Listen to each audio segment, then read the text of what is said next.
Joins us live from Manatee County Courthouse with more. Lenny?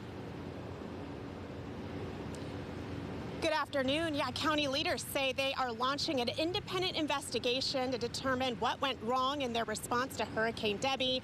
At the same time, dozens of neighbors made their way out here to today's commission meeting, spending hours just to get their complaints heard, but still walking away with no answers or solutions. We have never seen flooding like we have this year. Tearful moments and a plea for more assistance. We lost equipment. I mean, what's going to happen when the next storm comes?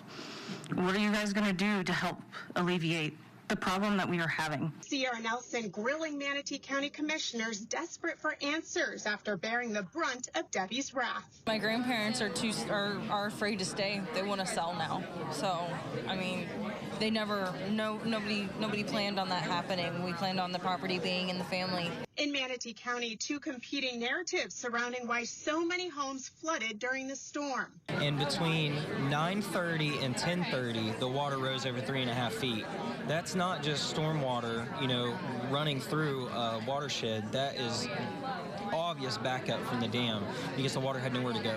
We're heartbroken for what they've gone through, and we're doing everything we can to help them. County leaders maintaining their stance, stating the floodwaters are not associated with any release from Lake Manatee, adding the dam isn't designed for flood control. The residents in Summerfield and in River Club did experience a lot of flooding, and some of that is due to the watershed that they're in.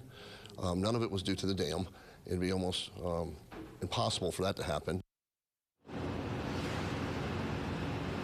So today there was no formal response from county commissioners. It was just a chance for residents to try and get their voices heard and get this item on the agenda, but they'll still have to wait at least 2 more weeks for that to happen for the next commission meeting on September 10th. Reporting live in Manatee County, Lenny Sue Paul, 8 on your side.